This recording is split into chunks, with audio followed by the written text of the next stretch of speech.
Mark. Call the meeting of the Door County Board of Supervisors for May 22nd to order. We'll stand and pledge allegiance to the flag. I pledge allegiance to the flag of the United States of America and to the republic for which it stands, one nation, under God, indivisible, with liberty and justice for all. Roll call. Yeah. By the way.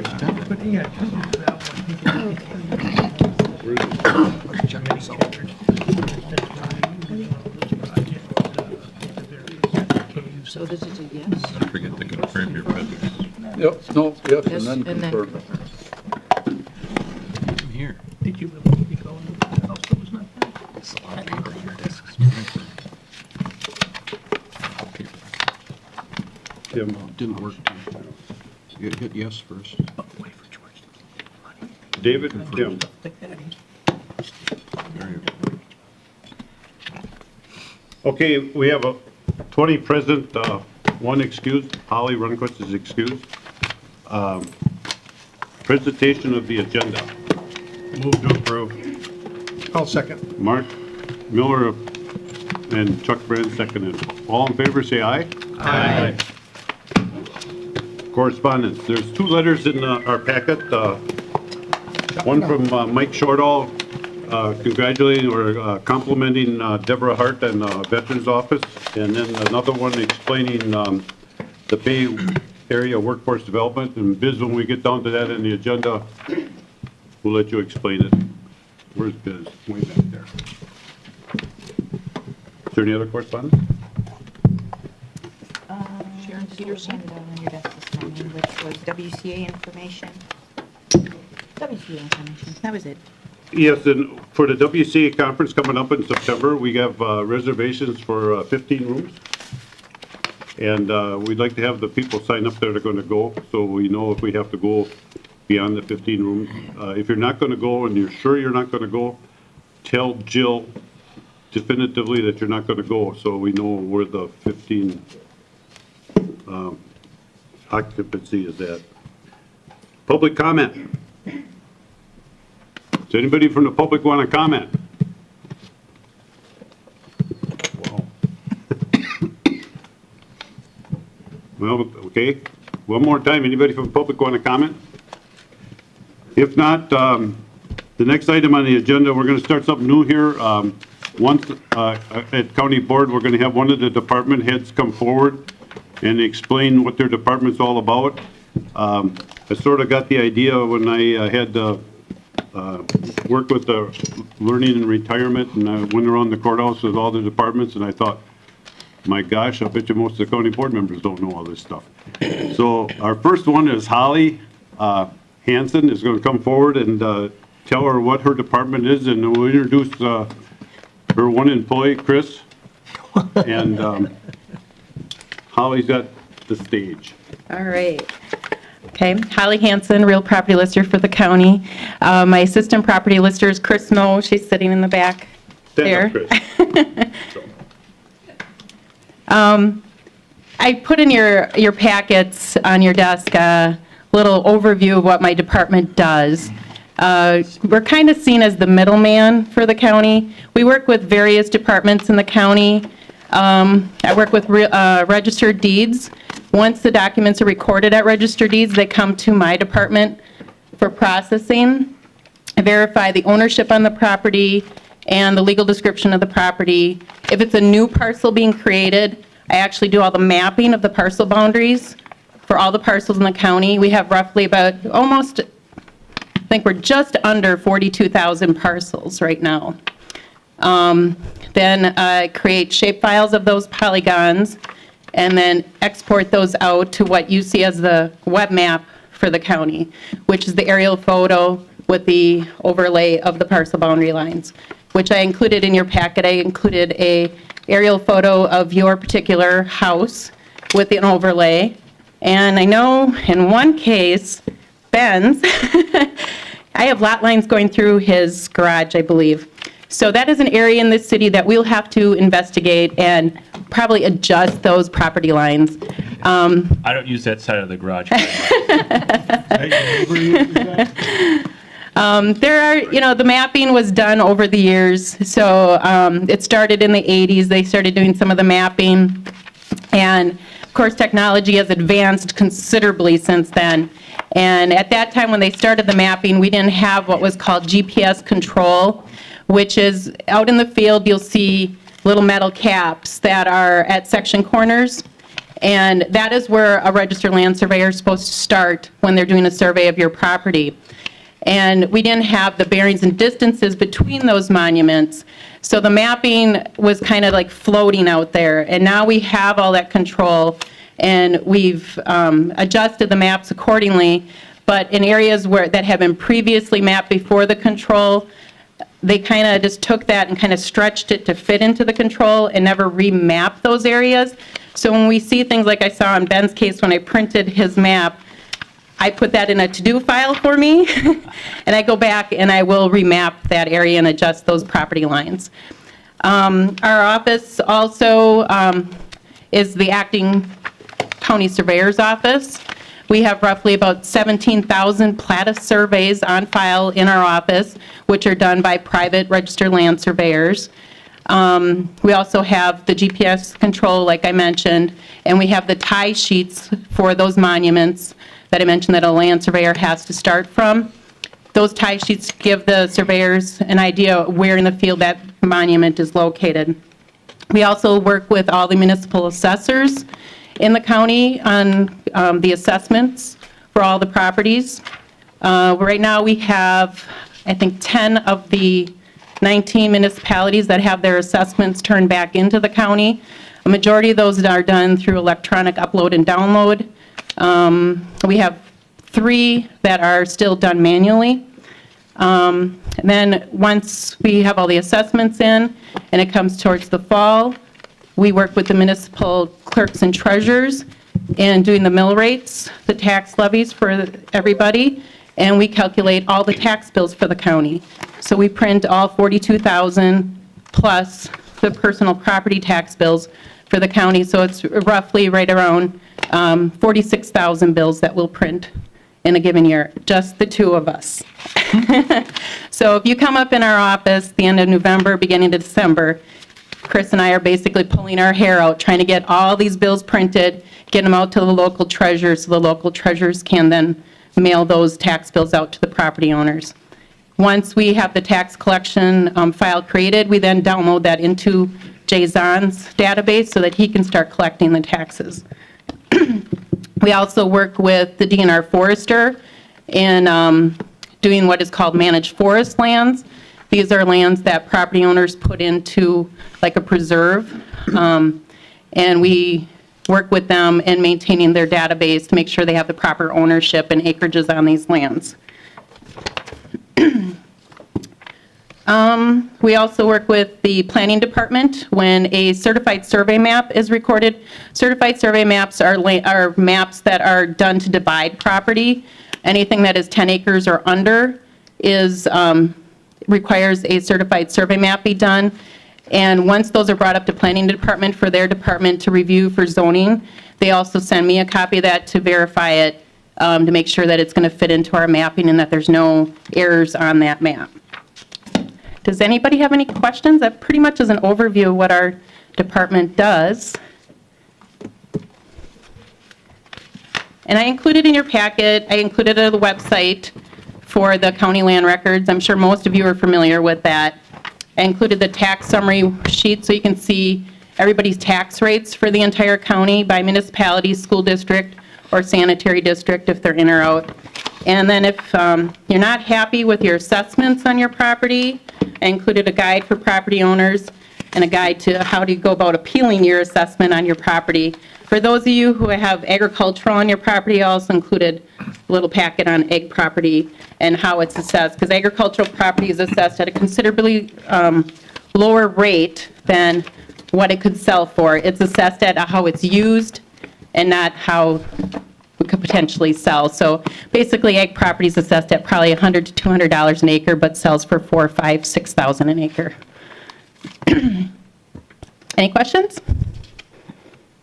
I just comment, she does a great job. Thank you. Thanks, Hugh. Cletus? Commendation on my part, too. The town of Union has used that office to quite an extent.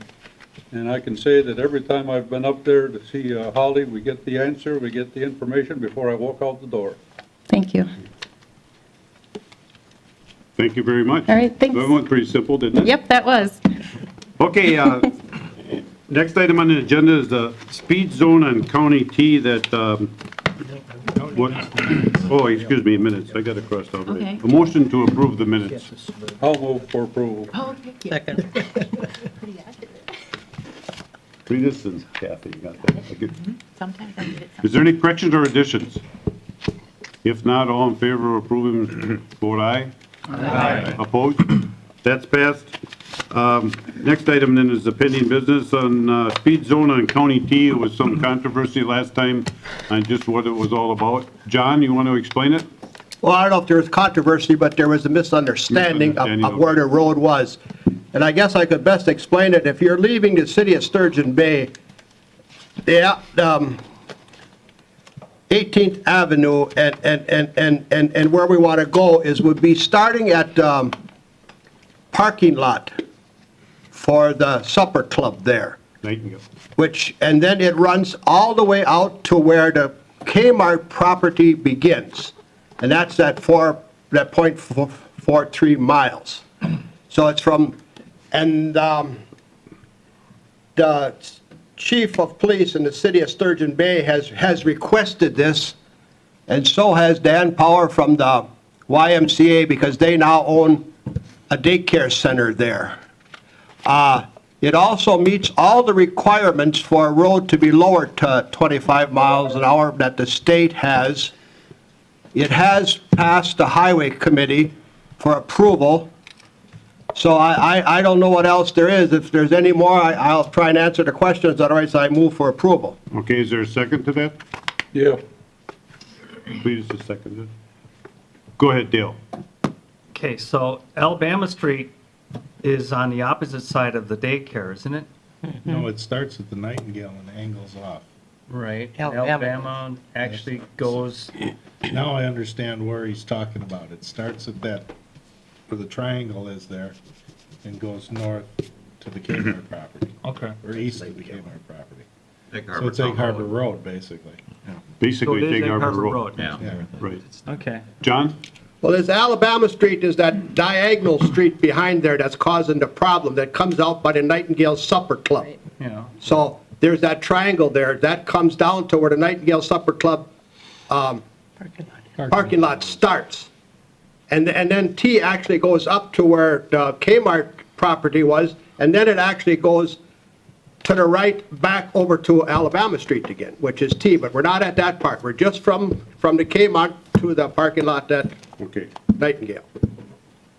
So it's at Egg Harbor Road. It's Dick? Egg Harbor Road. Isn't that the city of Sturgeon Bay? Alabama Street. No, that's, That's not the city of Sturgeon Alabama Bay. Street runs. County. Egg Harbor Alabama Road's Street here, is not the Alabama city of Street- Sturgeon Bay. Alabama is. Alabama is, Alabama's the city of Sturgeon Bay, T is Door County. right.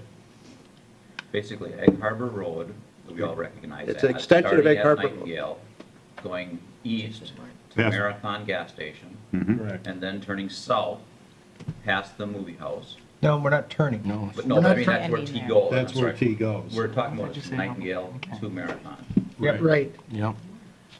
Past Melvin's. On Egg Harbor Road, not Egg Alabama. Harbor Road. So Alabama's got nothing to do with it. Well, that's the intersection, that's what Yeah, yeah, confused me okay, too, yeah. but it's where the So, yeah. Alabama intersects. It's on Egg Harbor Road from Nightingale to the gas station. Clear. Right. By the Past Walmart, the cemetery. by the stop signs there.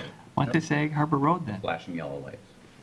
Don't know that answer. Anyways, everybody understand where it is? Yeah, really. It's right here. Yes, Egg Harbor Road is also 25 now, isn't it? No, not necessarily. 35 off the off-ramp, then it Next drops time, one down. of those overhead pictures with a little thing on it would have helped, I think, greatly. To the highway and then. Everybody clear on what we're talking about? Yeah. All in favor, say aye. Aye. Were you gonna vote on this one? Yes. Okay. Oh, we're gonna use the voter. Holy I cow. thought it was gonna Whew, be you're getting ahead of me. unanimous, so. You told me I would get out by noon. Starting on the south side of the Right now, the new Tough stoplight in decision front to of make Walmart, here. 35. it's 35 until the I stoplight. consult with my attorney. Now it'll all be. 25 T, starting at the intersection of Alabama Street and northeastern. Who's it? The intersection of See, the way it's worded, Ben? I guess I'm for it. And the way it's worded, it could be. Mr. Zipper? Wants to be last. Okay, I didn't get the 14. I think we're still in error Yeah, on yeah. Yeah. which street we're going to reduce to 25. Where do you think it should be? Egg Harbor Road. County T I goes, think it goes on Egg Harbor Road from about Right. That's correct. Alabama to T. the beginning to the 18th Avenue, but I think it also bends to the right on 18th Avenue. Correct. Is that correct? But we're just reducing it on Egg Harbor. But they're No just way. reducing the speed on the Egg Harbor Road area, correct? That is correct, but we also are going to do that section of County Trunk T that runs in the city, and that would be to the right. I don't think so, Leo. It's But- just a straight stretch. All right. You don't go beyond the gas station, you don't turn at the gas. No, he's got it now. It's just changing the speed limit from, on Egg Harbor Road from the Nightingale to where you turn right on the Marathon Station. That'll do it for me. I'll make sure I slow down. Why just make the speed limit 25 in Alador County? Okay, that is passed, 20 with one absent. Yeah. Okay, resolution, a resolution to dissolve the ad hoc senior resource center building committee, and Ben Meyer would speak to this. Look in the black book. Sure. I'll start, the resolution basically explains it. The Resolution 2010-97 created and delegated the duties to the ad hoc Senior Resource Building Committee. And basically, the committee's, gone as far as it can go. And it is my hope that the Property Committee will now take up where the ad hoc building committee left off. And basically, this resolution kind of ties up the loose ends of where the committee stands, and it'll dissolve the ad hoc building committee, and the property committee will then be able to move forward. Okay, would you like to make that motion? I'll make a motion to approve 2012-37. I'll second that. And seconded by Mark Miller. Is there any questions? Go ahead, we'll go to the, Are you ready? yes. We'll be done by noon. You're good to go.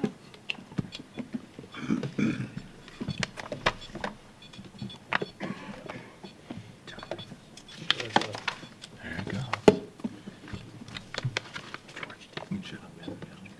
Yeah. Oh, it's too late. That has Late. passed 20 with one absent. Oh, Mr. Chairman, Yes. I did want to make one comment. There is an item of correspondence from one of our citizens here in Door County questioning whether we need more space for the Public Health Department. And I just wanted to take the opportunity to say that both the Space Needs Study in 1999 and the study done by Angus Young showed that basically the Public Health Department has about 55% of the space they need currently.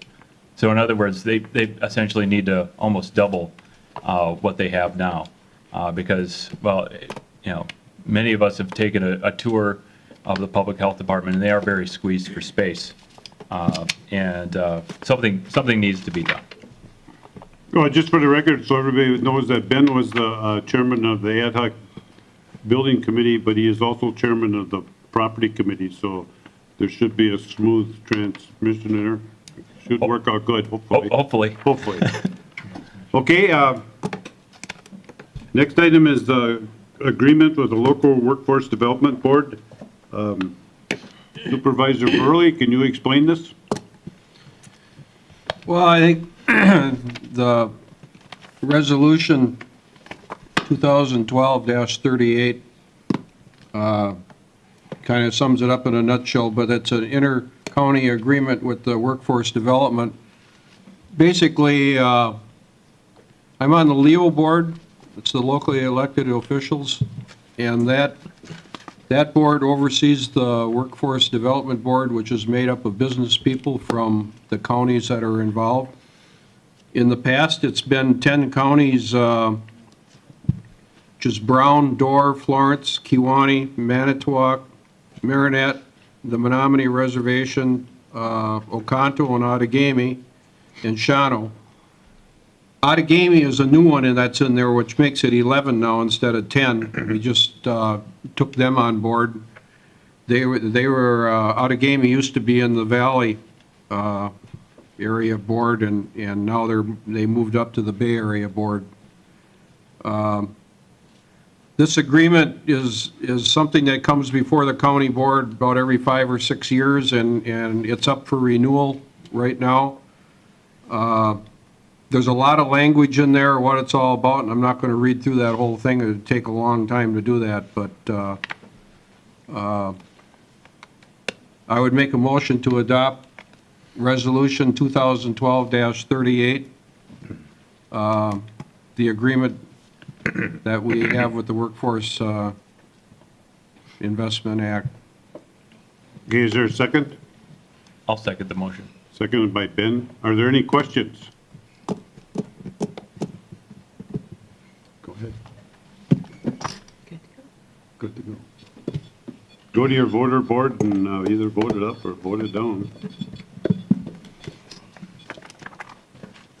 That has passed 20 with 1 absent. Is Sam here, Perlman? I don't see him. Next item is the revolving loan fund application, Renard Cheese. It's supposedly be at 9:30 and Sam isn't here yet. Dick, do you think you can handle it or do you want to wait for Sam? No, or should we skip by it and come back? No, that's no problem. It's the revolving loan committee met and had an application from Renard's Cheese LLC, and they're building a new building and in the future, and they had an application for an $80,000 loan for equipment for the new building. The committee went over met with the owners, and we unanimously voted to approve the loan under the terms that are underneath. So I would make the motion to go along with 2012-39. Okay, is there a second? Please. Sam is here. We just started on the Renard Cheese. Dick gave us a quick explanation. I don't know if you want to add anything to it or I'm sure that here to answer questions. I'm happy to answer any question. Susan. This is just a general question. When the revolving loan fund was set up, where did the money originally come from? It was a community development block grant from the state of Wisconsin. Thank you. All county supervisors added 50,000. Out of their pocket. Oh, yeah, we'll need to. Leo? The resolution that is shown on your Zoom shows 2011. That should be corrected to be 2012? Very top. unless it's coming back from before. The next one also. Yep. That's the sharp eyes of the ex-chairman. Hugh? I do have a question. Are they going to, Sam, are they actually going to make cheese there, or is that just? No, they're going to continue to make the cheese at the County Highway S. Well, I guess they'll be making some production there, but most of the cheeses they buy from Rosewood Dairy. Right. This improvement is the one by the Southern Door School, is that the? Correct. Okay. Yeah, they'll be moving out of the building that's there and into the new building, and then there's also going to be like retail spaces for their thing, and they're going to be selling things. They're going to have a little restaurant, ice cream. Correct. Right? That, you know, it's going to be They're going from And this a, doesn't have to do with us. This is just, this loan would be just for some of the equipment. correct. They're going from about a 350 square foot retail facility to about a 1,200 square foot facility. Okay, are there any other questions? If not, go to your voter board and, Hold on. I thought you'd be ready by now. Is that about ribbon cutting ceremony? They have a cheese. Not up there.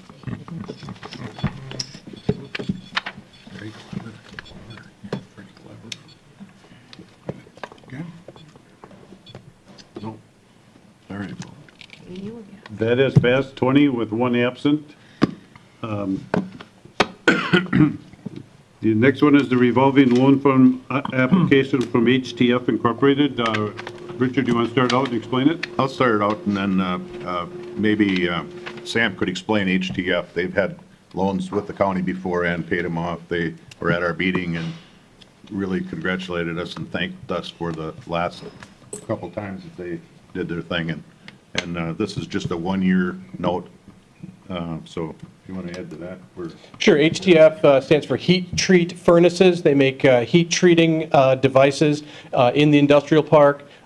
Similar to the last loan that they received from the County Revolving Loan Fund Program, there's just a gap in the progress payments that they're receiving from their client and what their working capital needs are. So they just need a very short-term bridge loan until their contract is completed and they get their final payments probably by the end of this calendar year. Okay, are there any questions? Richard, did you make a motion on that? No, I will we don't make have that motion. You'll make that motion. Is there a second to that? No. And- second. Oh, Chuck. Put down Chuck. Are there any questions? If not, are you ready? Yep. Go to your voter board.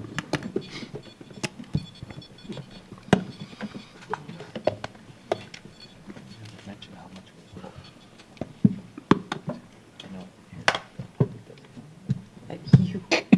Well, I did it once. That has passed 20 with one absent.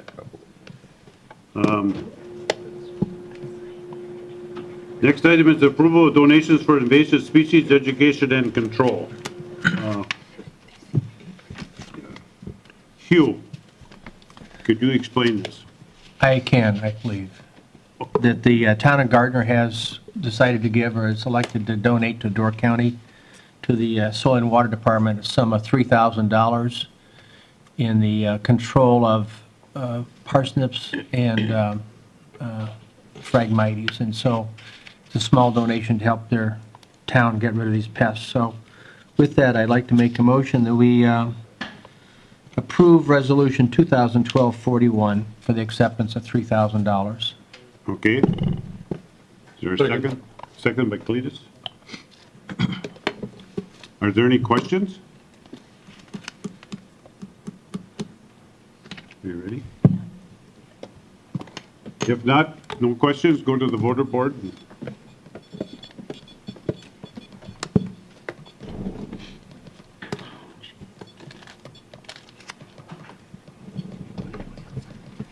Chucky? That has passed 20 with one absent.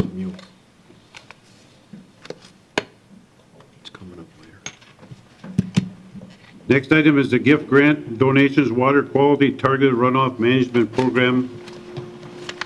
Hugh, would you, I know Bill Schuster's here and he's coming forward. Do you want Bill to handle it or? I don't care either way, it doesn't matter. Yes. Come on up here if you want. Here.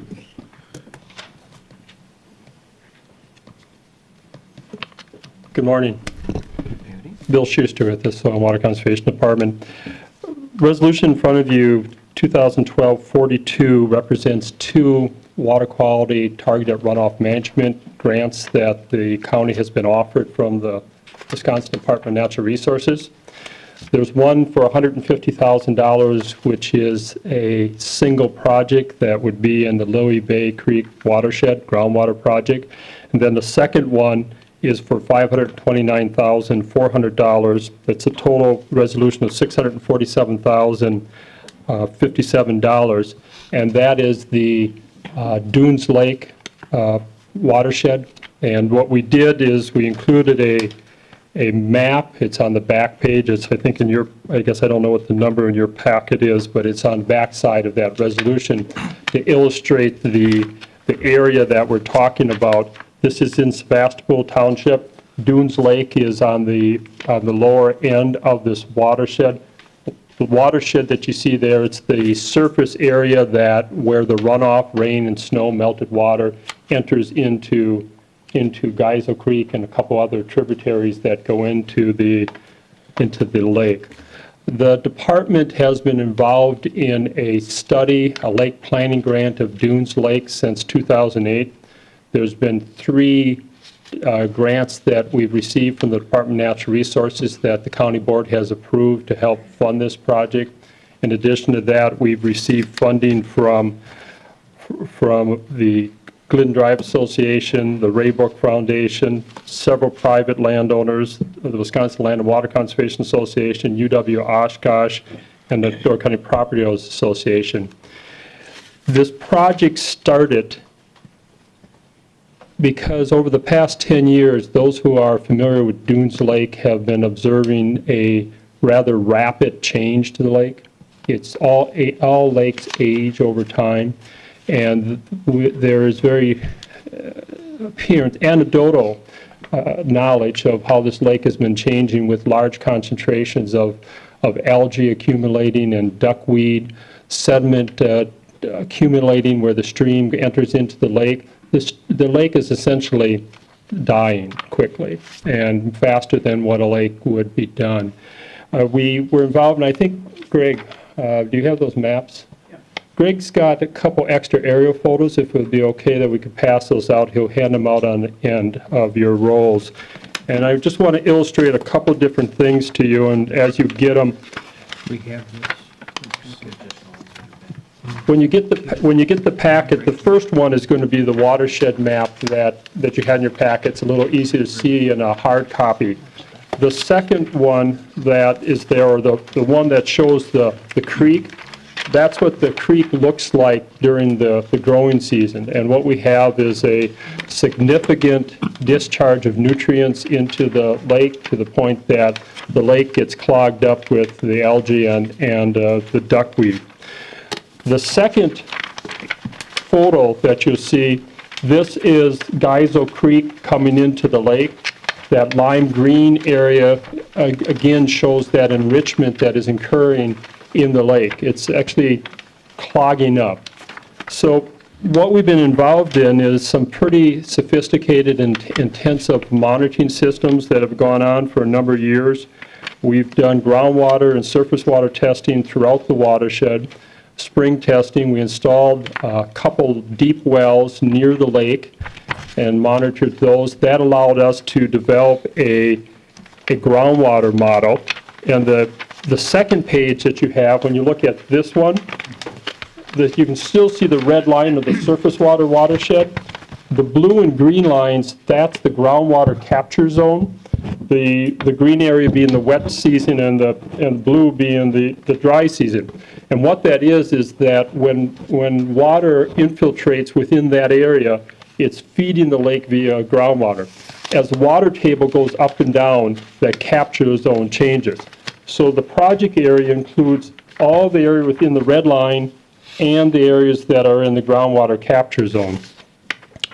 In addition to those deep wells, we also installed a series of shallow wells called piezometers to take a look at a little closer at a couple areas of concern to understand which way the groundwater is moving in those areas, and also what kind of quality it is.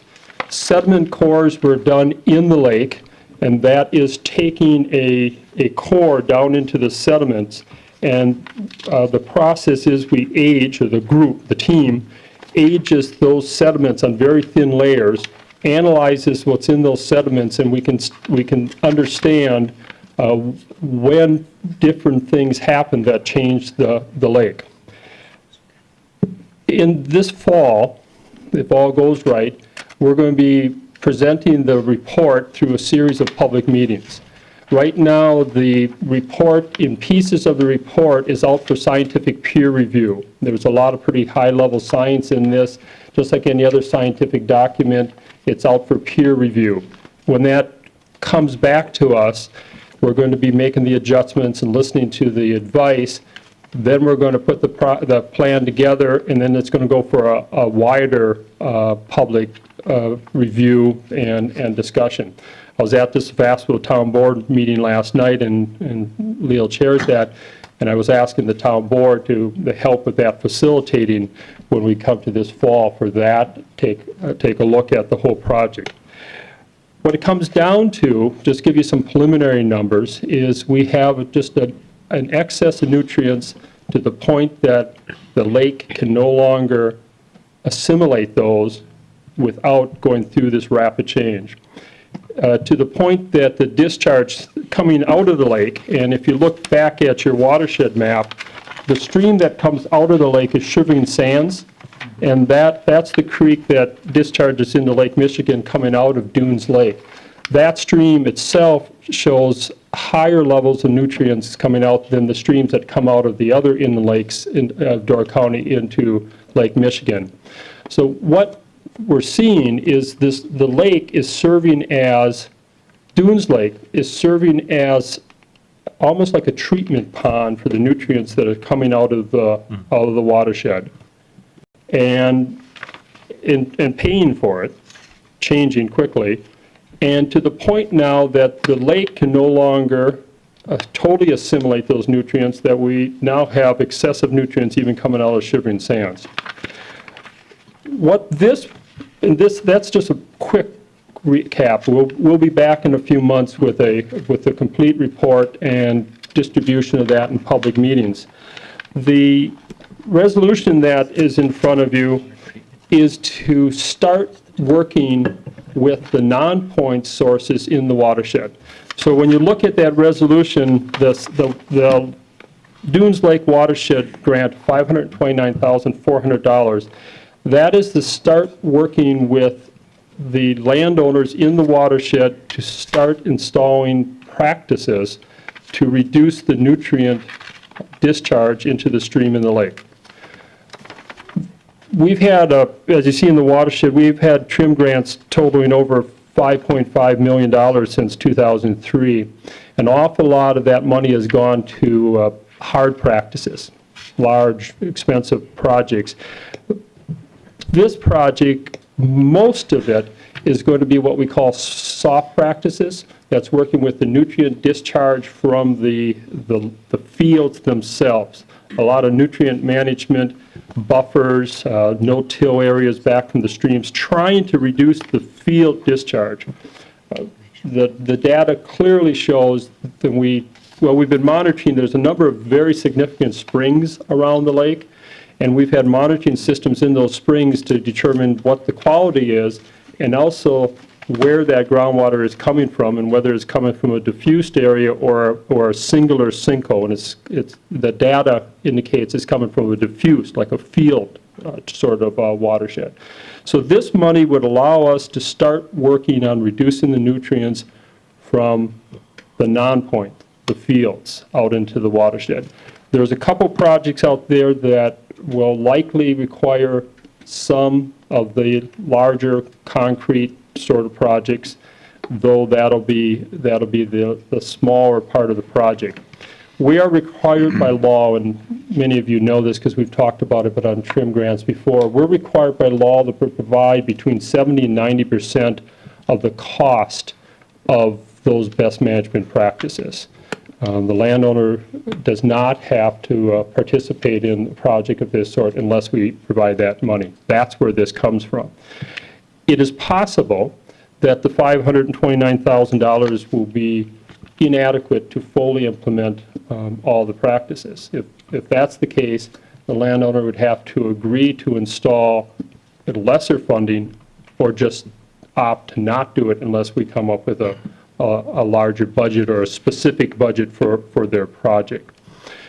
As I said last night to Sebastopol Town Board, there is some minimum standards that people can be required to do, But to accomplish what needs to happen in this watershed, it's going to have to be a watershed, community-wide project where there's voluntary efforts above and beyond, it's not necessarily above and beyond, but other than the type of things that people can be required to do.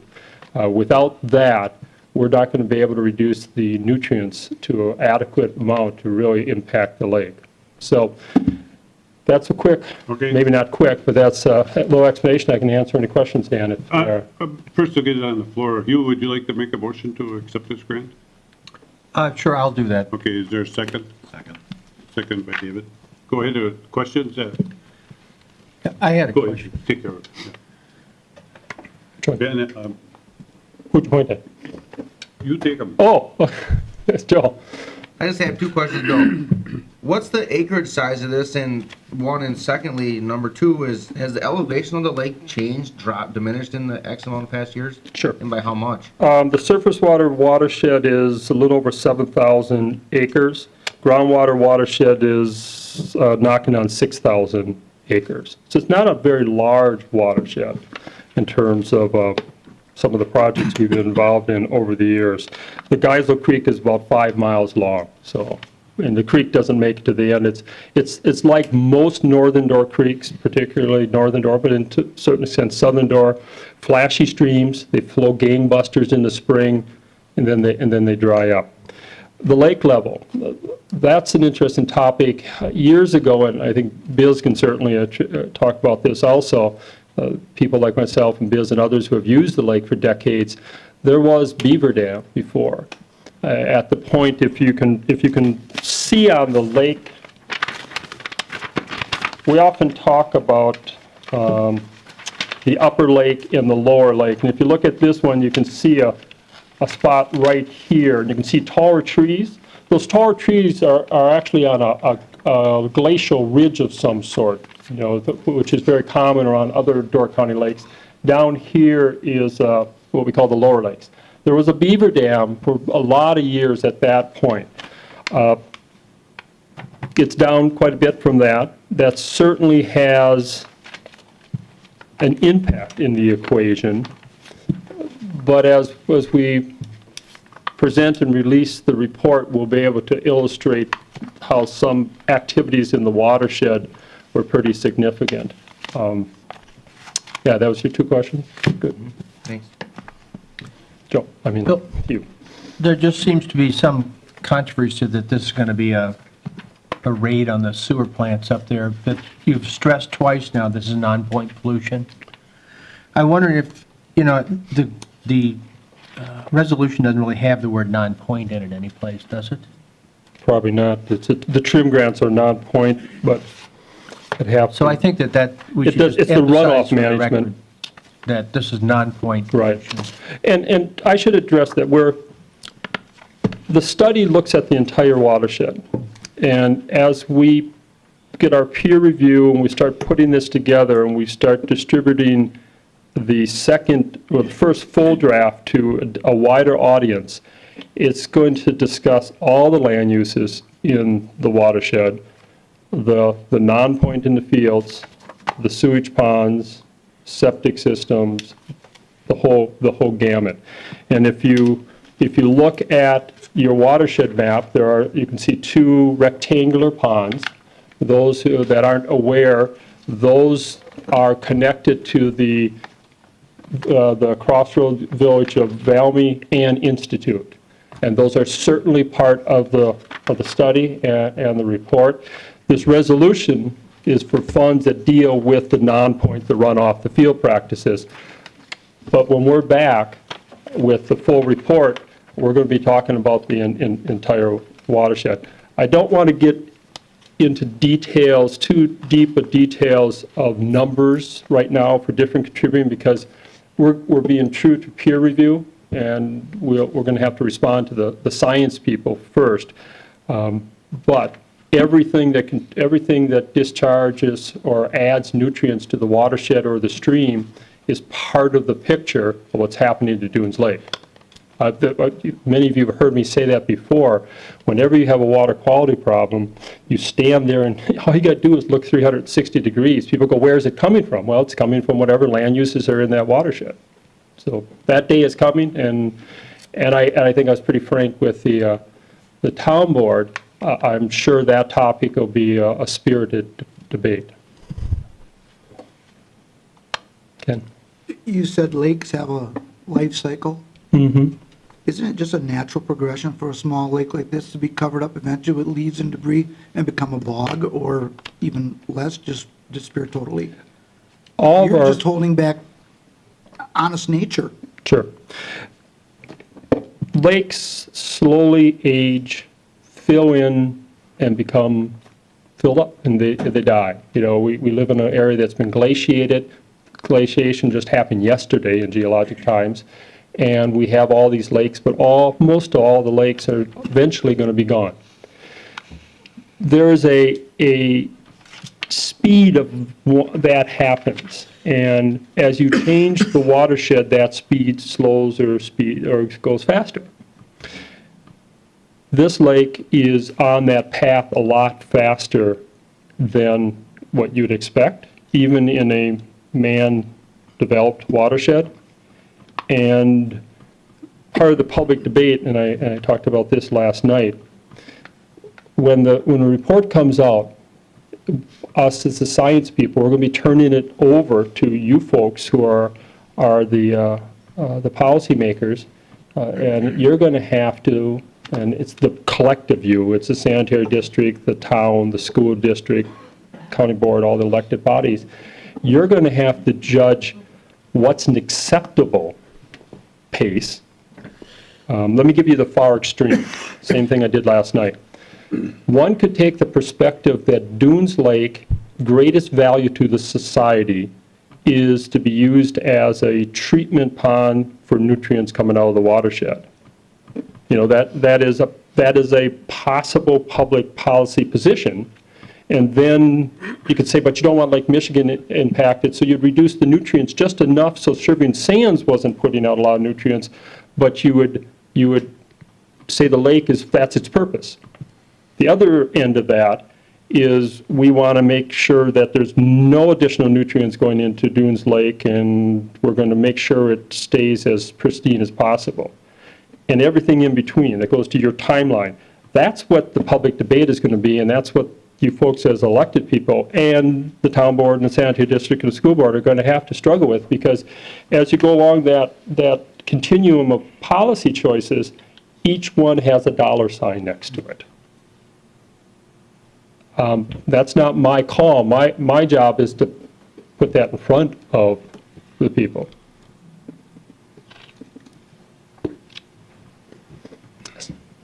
Is this line drawn by the elevation of the ground where the red line goes, it now flows in another direction? The surface watershed is by elevation. It may or may not at some point be corrected for what happened with culvert pipes and such, but that's elevation. The capture zone is drawn by you monitor the elevation of the water in many different groundwater over time, and then you create this model. This was done by Dr. Ken Bradbury, who is the same hydrogeologist that we worked with when we did the city zone of Ken is the karst geologist for fractured rock media zone. He wrote the book on it, so that's how that's developed. That's an interesting part of all this is that when I mentioned the stream dries up, like most streams in Door County, the northern end dries up.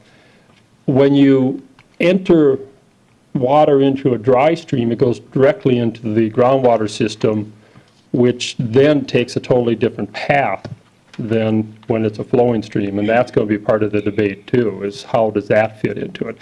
The debate also is going to be what's more important, if you can make that decision, groundwater, surface water, fishing, hunting, drinking, or all.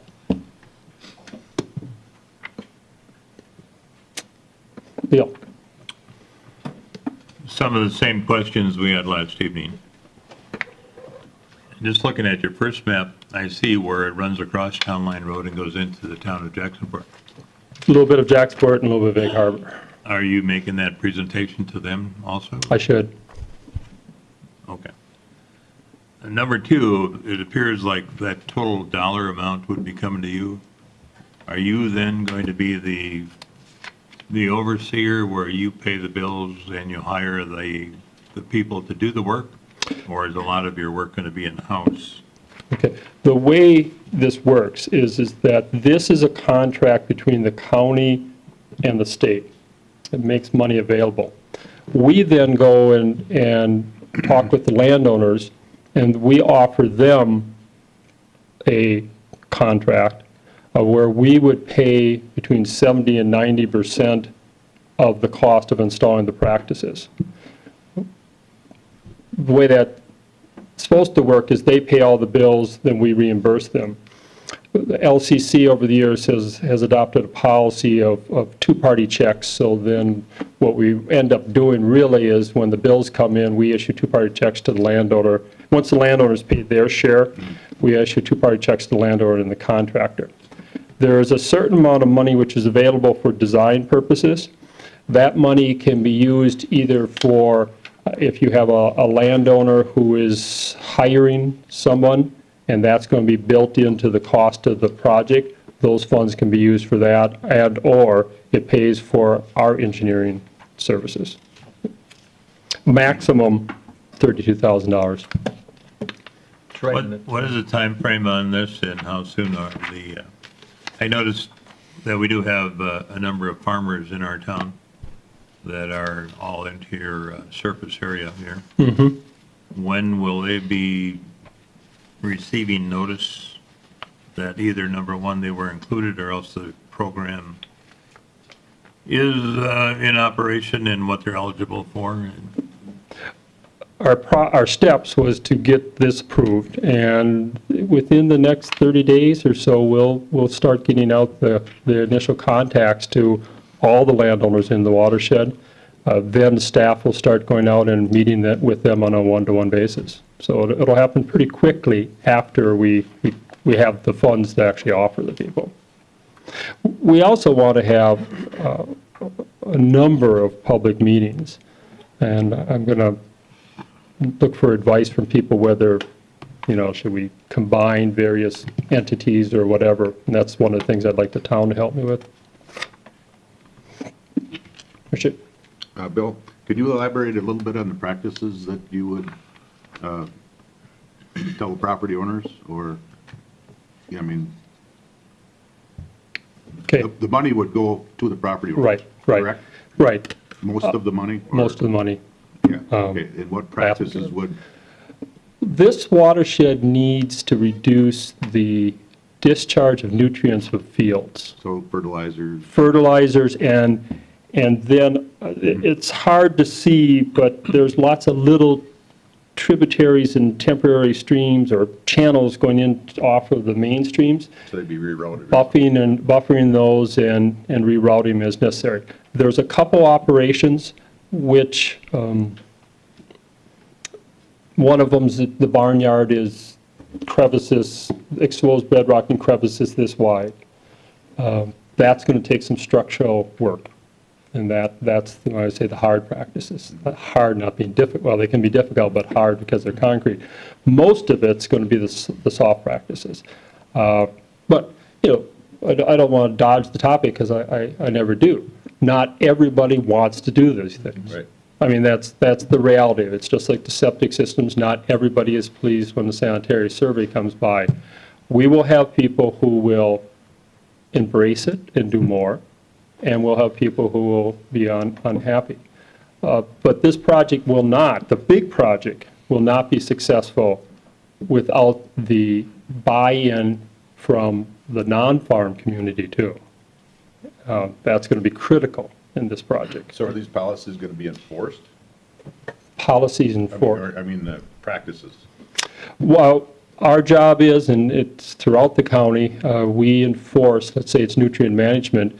Once someone has been cost shared, or even if they implement nutrient management and they certifies as being in compliance, by state law and county ordinance, they're obligated to stay in compliance forever, and our office does enforce those. It's a challenging project because there's no way on earth that we can monitor everything. It's really got to be, people need to buy in for water quality and savings in money. It has to be. We can't police it. I think, Bill, you need to reemphasize that you can't just go up to farmer or somebody and say you need to change this unless you can offer assistance, financial assistance. Right, state law. It's just, the ag community does not have to install any water quality practices unless the public provides 70 to 90% cost sharing. So it's, whether you agree or disagree with that public policy, that's the rules of the game that we have to operate by. Yes, sir. Bill, just east of Geisel Creek off of Heverly Road, used to be an old dump. Oh. Has that been mitigated at all taken care of, or is that just been covered up? As far as I know, it's just like most of the town dumps, it was just covered up. That, we did not see things in the monitoring. There's some suggestion that it was something odd, some higher numbers, but we didn't see a great pulse from that. Typically, and I tell people this all the time because people are buying property near old dumps. There's a lot of old dumps, town dumps, Reynolds, Martin's operations, old dump. Most of the concern for those old dumps is done. It's gone. Whatever they had undoubtedly a large pulse into the system, and as time went on, it's gone now. So I think most of them are not a great concern. They probably were at the time, but not now. That question comes up all the time. There's no guarantees. Unlikely we're getting any nutrients from it, that's for sure. That would be gone. Is it mostly phosphorus that you're concerned about? Does that seem to be the... Phosphorus, certainly phosphorus and nitrogen, but phosphorus, we're looking at some significant phosphorus.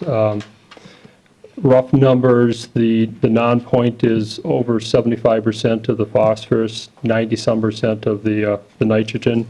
And when I say non-point, that also takes in rural activities other than just fields, yards and septic systems, but those are fairly small numbers and the total loading. That means, if you do the math, that means we're looking at over 20-some% phosphorus delivery coming down the stream from non-point sources. Okay. And the reason I ask is we're naturally high in phosphorus in our soils there anyway. We haven't added a whole bunch in the fertility program. So I just had wondered how much is that, contributing when we do have a certain... When the report comes out, we'll be able to illustrate when there was a significant bump in all that by time. And the line looks, for the non-point, the line looks pretty similar to other core samples and other inland lakes in Wisconsin. But then there are some things that happen that really increased the bump. We talked about it, last night also. There are some fairly low-cost, no-pain things people can do to greatly reduce the nutrients coming into the system, and that'll be part of that public policy debate. That's it, I guess, huh?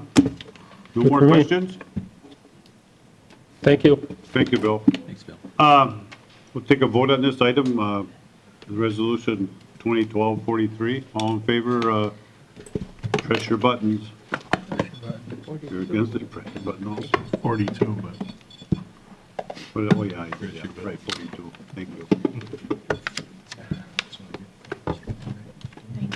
Yes, It is passed 19 with 1 no and 1 absent. It's 10 o'clock, and we're going to have the EMS report. I think we'll take a 5-minute break. I think, Jim, you got to set something up, don't you, with the computer? And when we come back, Leo will be at the podium and introduce the people that are going to give the report for the EMS. So we'll take a 10-minute break. The reason for my opening comments are because we do have new members of the county board. And even though we do have some older members here, their memory might not be as good. So I'll give you a short summary of how this all came about. Initially, a complaint relative to a personnel issue surfaced within the Emergency Services Department, and it was brought forward to the county administrator. Michael Serpy then referred it to the Corporation Counsel, Grant Thomas, with the request that he make a determination on the process that the action should follow. And this occurred in early November of 2011. Corp Counsel Grant assigned Assistant Corp Counsel Rod DeCane and Human Resource Director Kelly Hendy to conduct an investigatory review into the complaint and bring their recommendations to his attention, with instruction that the results be ready for review by the administrative group, and it should be done as soon as possible. On December 7th, as chairman of the board, I was invited to join Corp Counsel Thomas, Administrator Serpy, Corp Counsel DeCane, and HR Director Hendy to review the report. As well, we were to listen to their recommendations and further direct the action to be taken if there was need. The investigation was eye-opening and identified policy errors, problems with the methods employed by the department, and in general, the operational changes and recommendations needed to be corrected,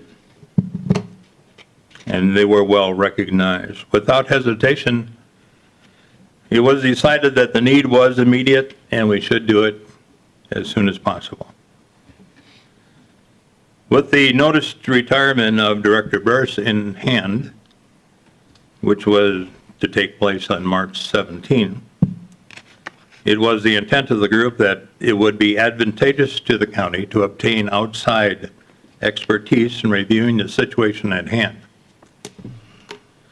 In a meet and greet session with Dickie Burris later that afternoon, he and I mutually agreed that it would also be a good time for an early departure on his part to clear the air, eliminate any biases that may exist, and allow the redirection of the department as it was needed.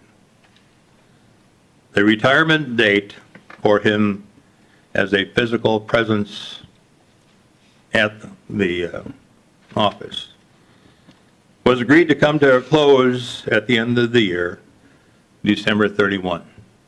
So we actually sped up his departure a couple of months early. Immediately, I notified the other participants that I indicated earlier. And on our mutual agreement, we needed to move quickly on the interim director and an outside agency or specialized group to assess the EMS department and provide their recommendations. And without delay, HR Director Kelly and Administrator Mike searched for and were instrumental in hiring Jeff Stauber of Safety Planning and Consulting, LLC, as the interim director, and you all have met him before. Likewise, Public Administration Associated, LLC, was contracted to conduct a review of the operational policy and practices of the department to include patient care and billing processes. Additionally, a review and recommendation on the emergency management program for the county was also included.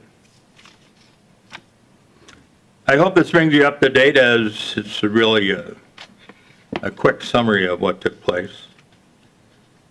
And I hope that if you need anything further, I can answer your questions later.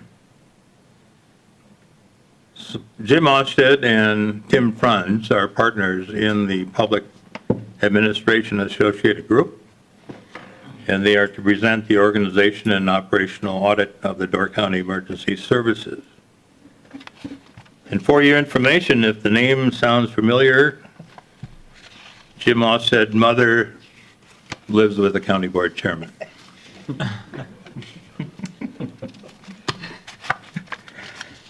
I could tell the story, but I won't. Anyway. Jim and Tim. Thank you. It's yours. Good morning, thank you. We appreciate this opportunity to be able to present to you today. We also appreciate the opportunity to be able to do this oversight and operational audit of your EMS system.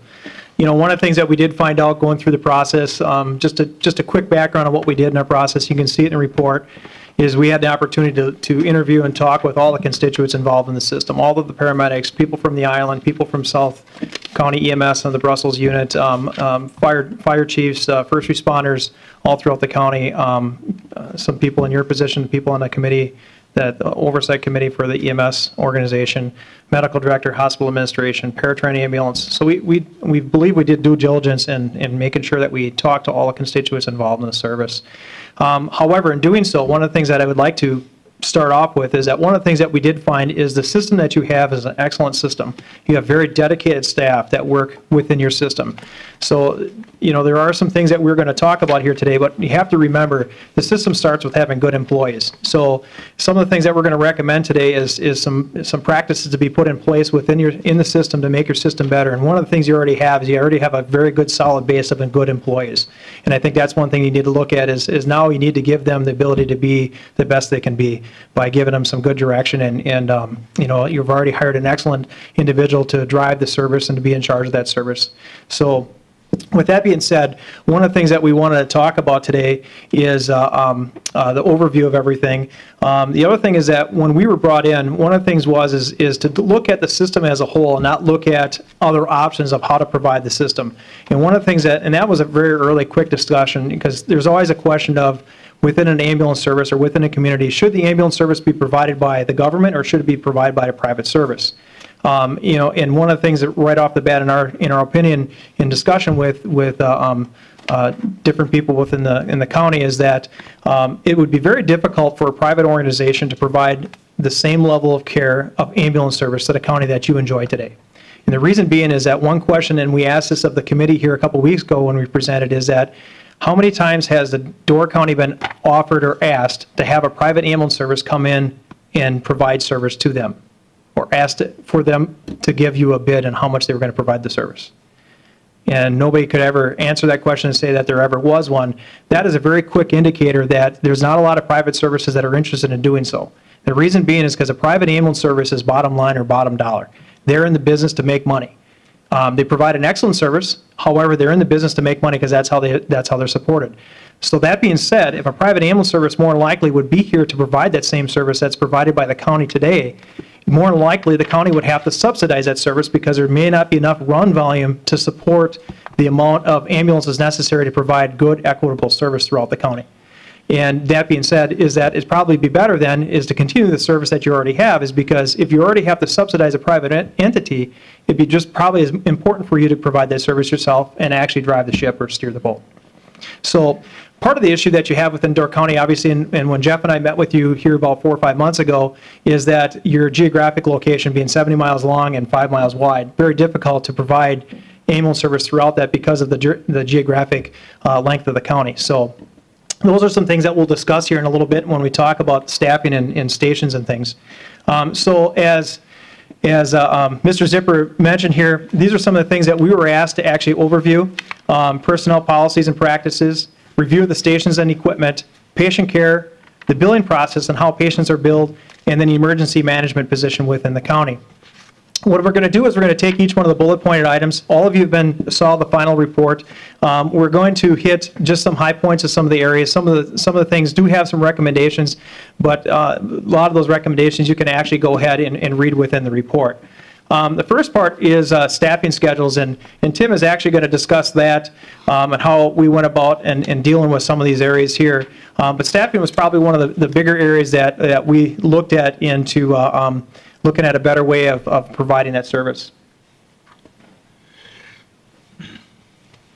One of the issues that was a major concern that when we had our initial discussions was overtime cost and how that was affecting the organization, and some concerns why that was in place.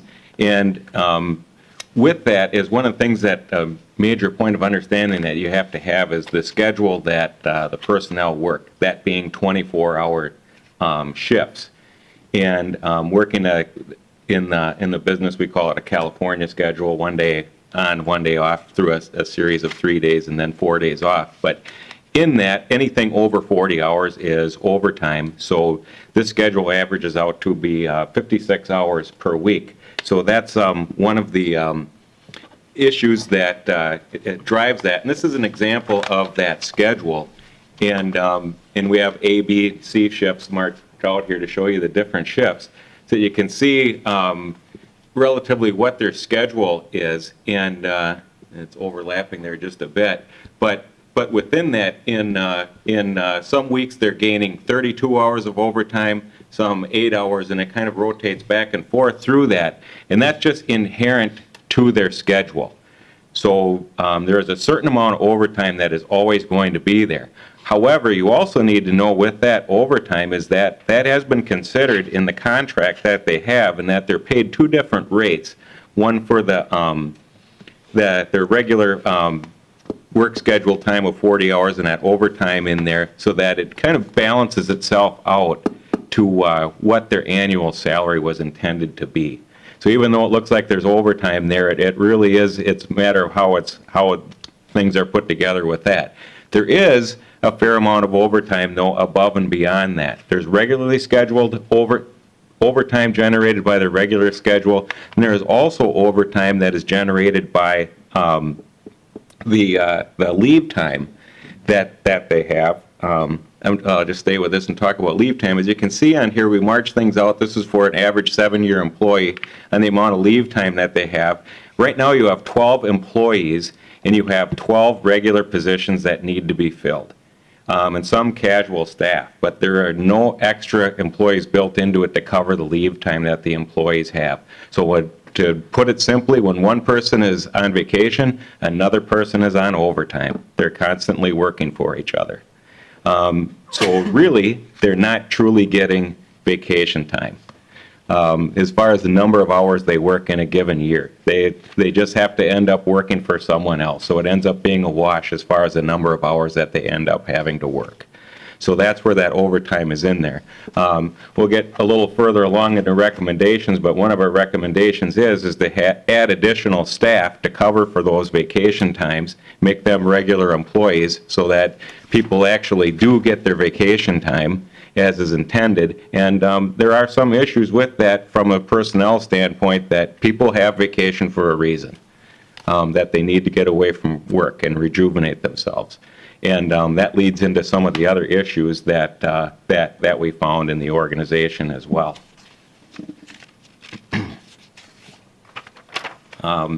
Also, regarding, one of our recommendations you'll see is that in adding those 3 positions, that it will, I said, will take care of some of that overtime, but there are going to be occasions where, that's one extra person that's available on one of the 3 shifts that you have there, is that there still are going to be times where, everything doesn't work out right and everybody happens to be there at the, have their time scheduled. People still can get sick on a day that someone has vacation. So there is still going to be some overtime that's going to be needed that will go beyond what's available in the regular staffing on a shift.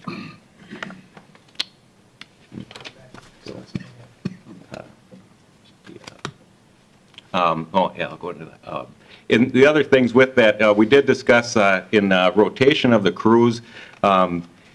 We looked at that a little bit about, should we have the folks moving from the north to the central station on a regular basis? And in discussing that with the crews, we also felt that, they feel like they're incorporated into the community, and they make connections with the area that they work in. Not only the people become more familiar with that particular area, have some ownership in that area. So we believe that it's best to have people regularly assigned both to the north and central stations so that they can have those connections with the community, which is very important as part of that. So that's something that we think that people should be regularly assigned. And there is going to be some rotation that's built into it just because of leave coverage, that they will have some change of status.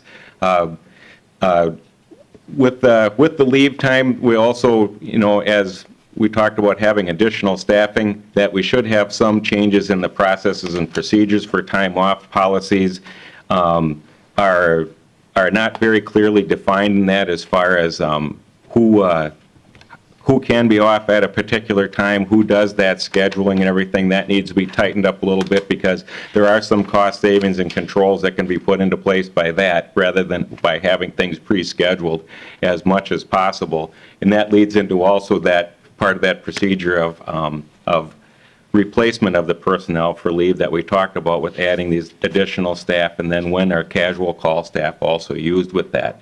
That also relates a bit to backup calls, and one of the issues that we saw, that there are at times difficulty in getting personnel for backup calls, and Jim will also talk about that a little bit farther down here. But when you think about it, when personnel are constantly having to work and fill in for each other for vacation time, etc., when they finally do get that opportunity to have time off, makes it less likely for them to also then have to be available for backup call. So, and how that whole procedure is done also needs to be tightened up a bit. But by having these additional staff and also really giving them true time off is going to assist them somewhat and make more folks available for backup call. We also have some other fail-safes that we'll put in farther down in our recommendations on how backup calls can be handled. One of the other areas we talked about and looked into is the investigation of internal and external complaints. With not having a formal procedure for either of those, and we made some recommendations on the report, in our report, about that, as far as when a complaint comes in, who takes that complaint, having a standardized form and a process for that, for the investigation to take place. And that can be both driven internally and externally. And when we talk about quality assurance and feedback to the employees right now, it also can work on a positive side of things too. We don't want everything just to be looked at negatively here. But also on the personnel side of things, the investigation process needs to have a solid policy that's followed to ensure that everybody's legal rights are followed in that policy, so that the employees have an opportunity for fair representation and a fair investigation through that process.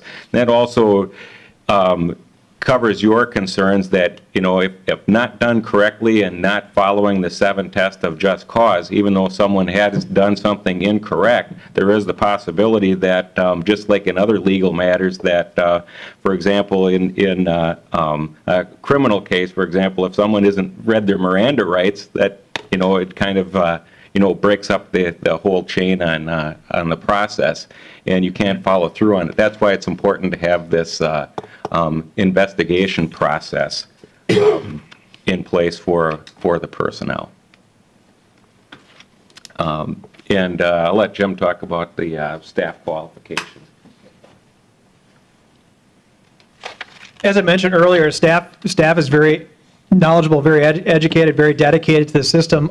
They're basically qualified at the paramedic level. They maintain their licensure. Paramedic licensure, every 2 years, they have to have 48 hours of refresher, or CME as they call it in Door County, and advanced cardiac life support along with CPR certification. So it actually ends up being closer to 55 to 60 hours of training that they have to receive every 2 years. One of the things that we did find through that is, in our interviews and processes, is that a lot of the personnel actually commented they'd like to see more training, more opportunities for themselves to be trained. And they actually have a very good opportunity because of some of the downtime that they have in between calls. So there's a lot of opportunities out there that they can, seek out further training, and that's something that's one of our recommendations. And we've already had some conversations with Eric about that, is how to, put some of those in place. Policies and practices, as was mentioned, a lot of the policies and practices, in fact, there are some areas that did not have any policies and practices that need to have. DHS 110, which is the guidance from the state administrative rule that governs ambulance services, actually mentions 6 required policies, and there was only a few of them that actually are in place currently, and they're a little bit lacking at that time. So there is quite a laundry list of policies and guidelines that we've recommended that the system put in place, and we didn't actually create the policies for them because that's something that needs to be done within the system, but actually what should be contained within those policies and practices. I guess at this point in time, if anybody has any questions, what we'd like to do is go section by section. We have 5 sections. Go section by section and answer any questions after each section. So if anybody has any questions. Yes, sir. Just a quickie, so you're going to recommend that we hire a 13th, you said you have 12 currently, now we're going to correct, hire one more to cover the overtime, eliminate the necessity for the regular employees, however you want to put it. To the well, actually what we recommend is to increase staffing by three people, one of them being a deputy director. And part of that, I might be able to explain a little bit when we get into staffing and stations. However, right now, currently, you're paying out the amount of overtime just to cover shifts that they're on vacation or paid leave time. Mm-hmm. It covers about 3.7 or 3.5 FTEs. So right now, you're paying out the same amount of overtime as if you were paying 3.5 people.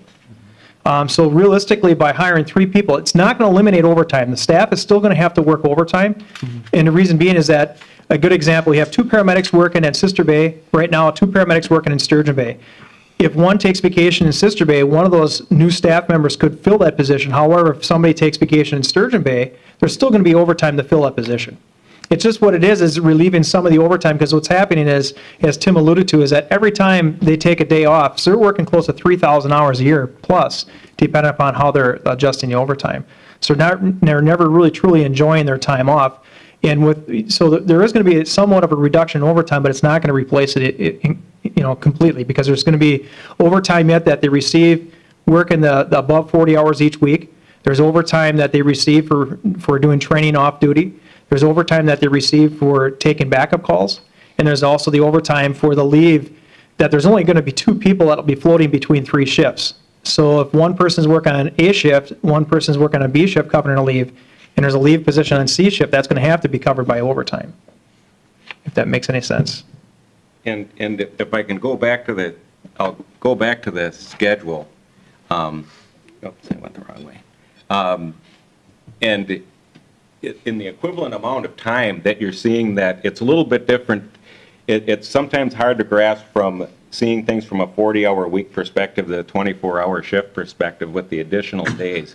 But in this schedule, you can see they're working 9 to 10 days in a 1-month period. And some people say, well, that's pretty nice, those are days, but you have to remember they're 24-hour days, they're 24-hour shifts. It's concentrated. It's the equivalent of 3 work days for someone else as one of their work days as far as time goes. So, and then now when you apply the leave time and everything on that, just for one typical employee now, as we're looking at this, from a calendar day perspective, we're looking at that person having 12 days of vacation, 8 days of paid holidays, so that's 20 days. That's almost a 2-month period. It doesn't follow in line like that, but over the period of the year that they have that amount of time off. So you multiply that by 12. So what we're saying is 1 person for each of the 3 shifts, equivalent to that. And as we said, it was over 3 full-time equivalents. So as Jim said, there's still going to be an amount of overtime that isn't going to be covered by hiring these additional personnel.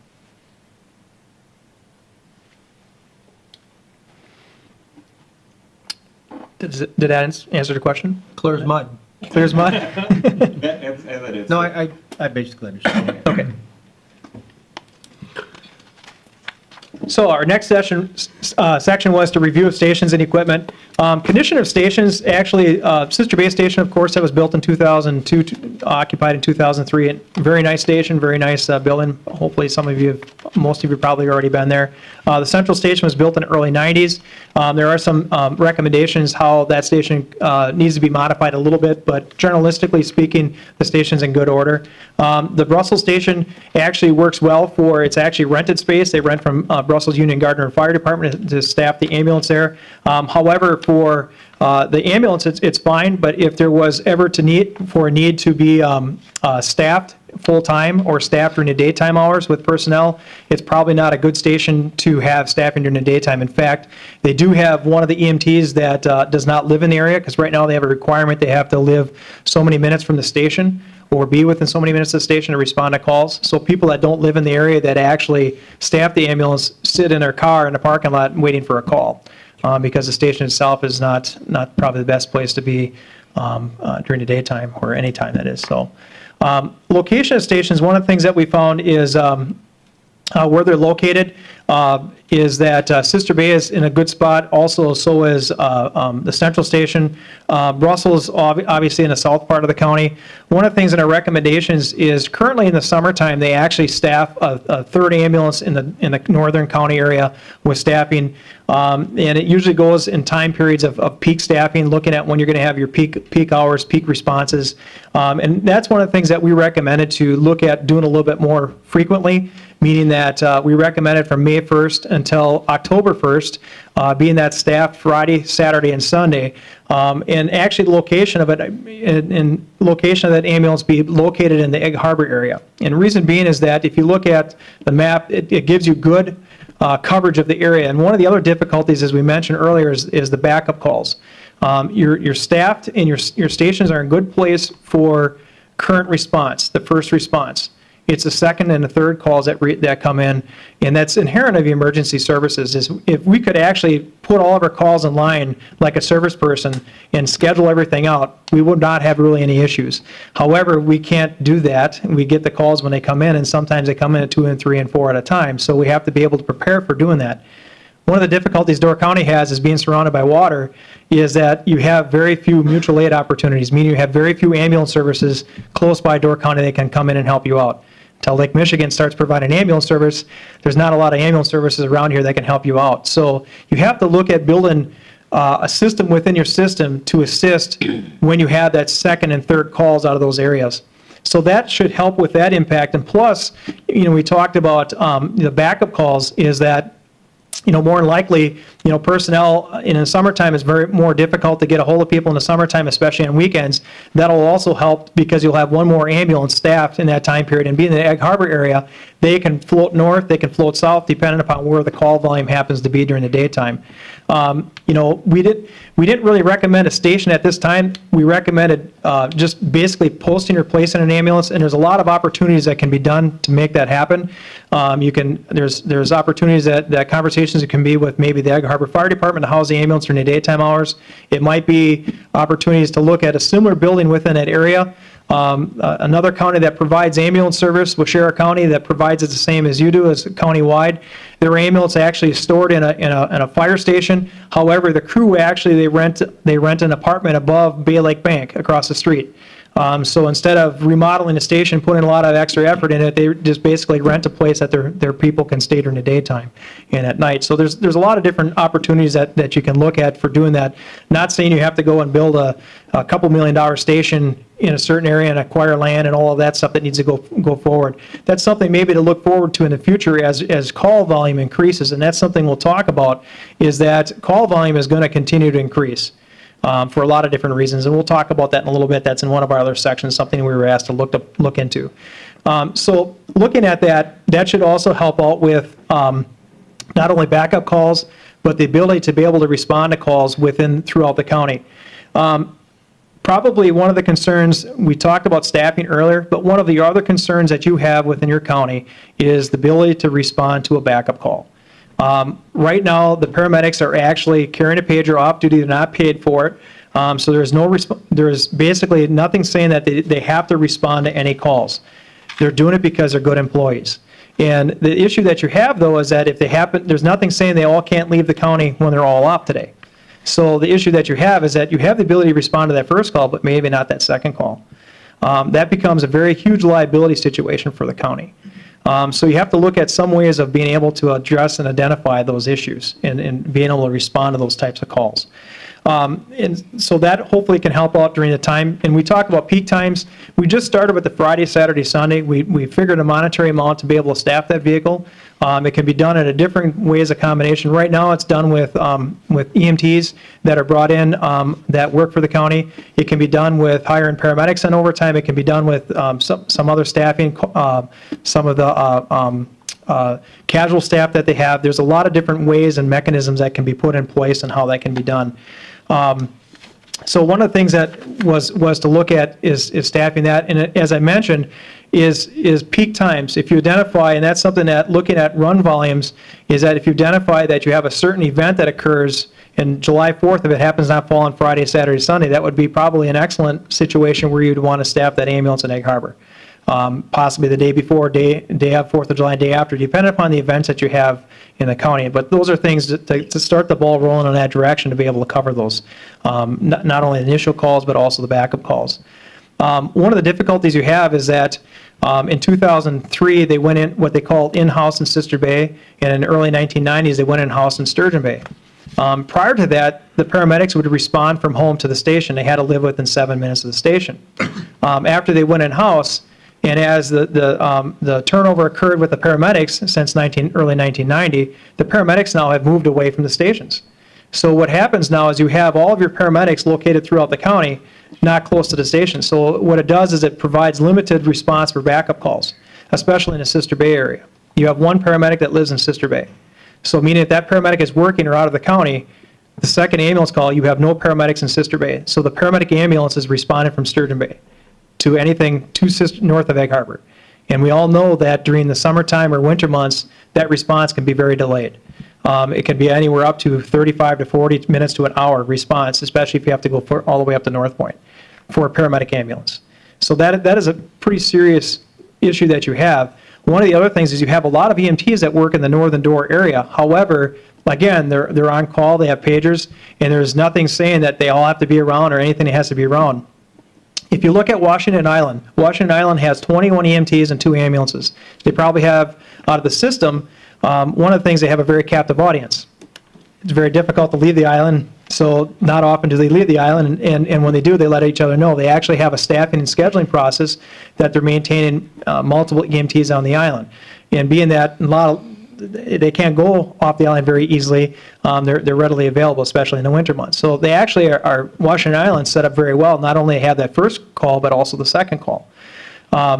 And back to the EMTs on the northern end, again, they're not scheduled on a regular scheduled rotation. So it's, if they're able to respond, they can respond. One of the issues that is occurring here, and this is just not in Door County and not in Wisconsin, this is nationwide, is volunteer EMS or ambulances and fire departments are having issues. They're having issues of staffing people. And this is an issue that's going to continue to occur in the future for a long time. Part of it is our aging population. Part of it is that people do not live in the communities, they do not work in the communities they live in anymore.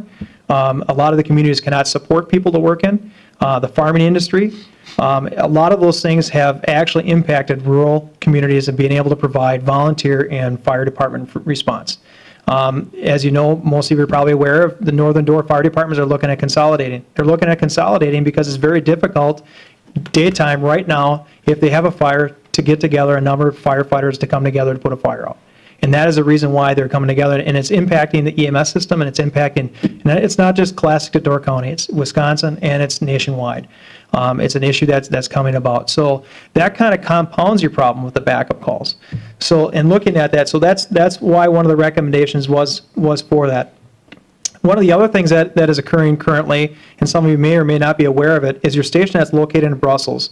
I call it South County EMS. It's the ambulance that responds out of there. That ambulance was originally, I'll give you a little history because it'll maybe give some understanding of where it is and how our recommendation goes, is in the mid-1980s, this was before first responders were created. And they saw the need that they needed to have people to be able to respond to calls before the ambulance was there to arrive. In the 80s then, they actually raised money and were able to purchase an ambulance to respond to calls. However, now to assure that those people are readily available, because an ambulance service cannot be a part-time thing, it has to be 24/7. It has to be ready to respond 24/7, meaning you have to have a legal crew, you have to have 2 people that are readily available to respond to that call. And to do that, now the county has gone and actually paid each of the members that are on a schedule to respond $5 an hour, which causes a couple of issues. One issue is that it's costing the county about $142,000 and change to maintain that ambulance as it sits right now. The difficulty with that is, though, is that the $5 an hour, you're violating the minimum wage rule. With that being, is that increase in the minimum wage, you're looking at probably spending over $200-some thousand to maintain that ambulance's availability in the county, South County. To compound the problem is that there are 4 people that are scheduled on call Monday through Friday in the daytime hours. There are only 4 people that are available to take call. When we interviewed some of the people, two of them have indicated they do not know how much longer they're going to be able to do this, meaning that they're probably looking within the next year or so of not being able to take call and respond to calls during the daytime, meaning that you'll have 2 EMTs Monday through Friday that'll be able to respond to calls 7 to 7. Compounding that again, the difficulty is that they're having very difficult time finding people to go to EMT school because of the amount of hours. Currently it's 140 hours. September 1 it's going to be 180 to 200 hours. It's going to be at least 3 nights a week, or it's going to September through December, or it's going to be 2 nights a week, September through June, that they'll have to go to class, which is going to make it that much more difficult to have somebody do that on a volunteer basis. Since 1980, though, the emergency medical responder or first responder, which a lot of people have mentioned, are aware of, has been put in place. Brussels had got that up and running about 2 to 2.5 years ago and responds. A lot of the emergency medical responder has a lot of the same training and abilities to provide care in lieu of the response of the